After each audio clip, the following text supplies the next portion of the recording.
a female doctor. Can we talk about this? Can we talk about this? We're so excited. Also, the fact that it is Jodie Whittaker. Whittaker? Something like that. All the doctors have weird last names except for Matt Smith, who is basic AF. But I'm so excited. Yeah, I was very excited to hear the news, and it's time for a change. It is, and you know, there were a lot of hints dropped in this past season, which I was really surprised by. If you watched our season 10 review, which we'll have it linked down below or up in the cards somewhere if you haven't watched it, but I was really surprised because Stephen Moffat typically doesn't do stuff like that with the whole like, oh, the future is female and like females are awesome. Like, he doesn't do the feminist thing or the just building women up in general. It's just not Stephen Moffat's thing. And so when they were dropping stuff like that throughout the 10th season, I was like, what y'all doing? Yeah, where they straight up were like, oh, what is this? Is the future all female? And Capaldi's like, we can only hope. And now you're like, that was a tease. That wasn't just a line. So, obviously, I wouldn't have wanted a female doctor just to have a female doctor. I want it to be someone who embodies the character and does really well. And honestly, based on Jodie's past work, I think she's going to be excellent. Yeah, I think she shows she has the range as an actress to really portray the doctor well and to deliver a different kind of doctor. And I think that's the biggest thing that I'm excited for, is just all the male doctors start to blend together. So this is just an easy change that she can come in completely fresh to deliver something new. Well, and it's a thing, like, even if we're only counting the reboot, but even from, like, the beginning of Doctor Who time, it's been white guys. And, like, not that there's necessarily anything inherently wrong with that, but, like, come on. We've had 13 of them. Well, 12. 13 if you count War Doctor. Yeah. But, like, we've had 12 to 13 white guys as the doctor, and like we need something to switch up. Now, would I have loved a person of color to be the doctor?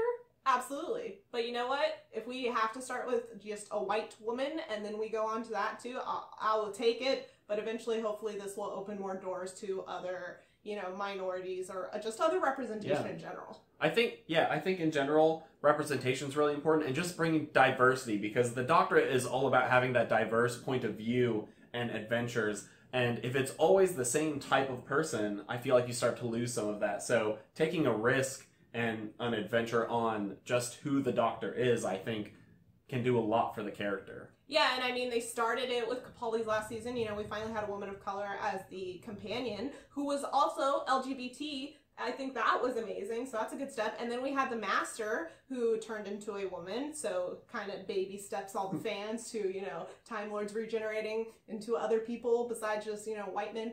Yeah, it feels like they kind of, like, gave you the bumpers in bowling to be like, oh, well, we'll do this here, and then we'll announce our female doctor.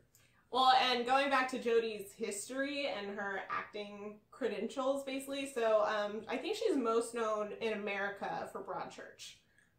I think she's actually more well known in America for Attack the Block. I feel like that's such a, like, lesser known movie. But it has cult classic status now. But it's a British movie. Why would it be more known in America? Because it caught on in America. Oh, okay. Well, all right. So either way, if you haven't watched Broadchurch or you haven't watched Attack the Block, go watch both of those because they are fantastic. Especially Broadchurch, because we now have the creator and showrunner of Broadchurch is the new showrunner of Doctor Who. If you don't keep up with that kind of thing, just FYI. And I love what he did with Broadchurch. I think the way he directs and writes is really good. He's also written for Doctor Who before. Yeah. He's written 5 episodes of Doctor Who. I was looking them up earlier today, and they're not my favorite episodes, but they're good episodes. Yeah, they're all solid. Yeah. So I'm excited for this new, you know, reboot. It's not like a full-on reboot, but, you know, new showrunner, new doctor, new companion, maybe new TARDIS. New everything, new writers, the whole thing. And yeah, I really hope he can bring some of that magic that he put into Broadchurch to this. And I think Jodie can bring some of that too, because if you see her performance in that, it's not necessarily Doctor-esque, but you can see the amount of range and the amount of emotion she puts into that role. She's very talented. That she could bring, a level of emotion and gravity to the Doctor that we might have missed just a little bit with how lighthearted some of these Doctors have been. Yeah, and the way she's handling, you know, this new responsibility as being, you know, the first female doctor, the first woman doctor.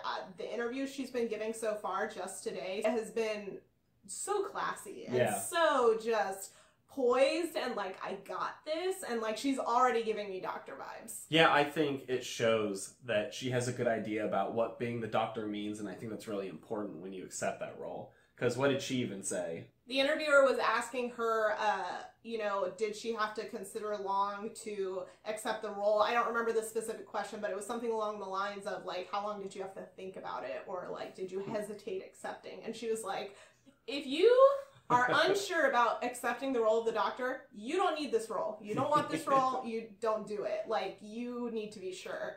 And I think the only thing she hesitated on that she mentioned was that just to audition for it, because Chris Chibnall, if you're British, please tell me how to pronounce that last name.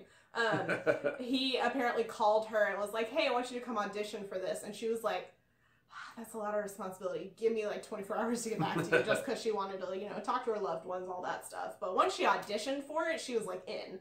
So I'm really excited. I hope that this will go well. I hope that the fresh blood will be good. We need some fresh blood. It's gotten a little stale the past couple seasons, in my opinion. Yeah, and we are like hardcore Doctor Who fans, and even where you start to be like, starting to feel like the same old thing, and they need something to mix it up, and this looks like it could be it, so we're really hopeful. Yeah, I'm hoping this will just lead to more mold breaking in the show, because I think they're kind of stuck a little bit, and they're just formula and the way they do things, and just because it's a long-running show that has had the same aspects to it for 50 years does not mean we don't need change.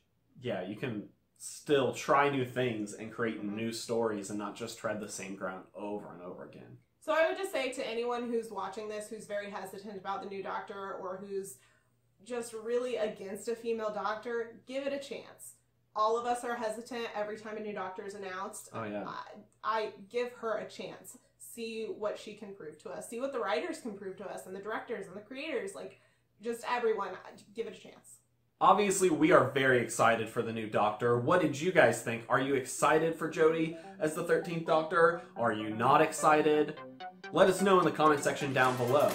As well, like this video, subscribe. We do have another Doctor Who video that we just reviewed all of Season 10. You guys can check that out in the sidebar, and we'll see you on the next one. Bye, guys.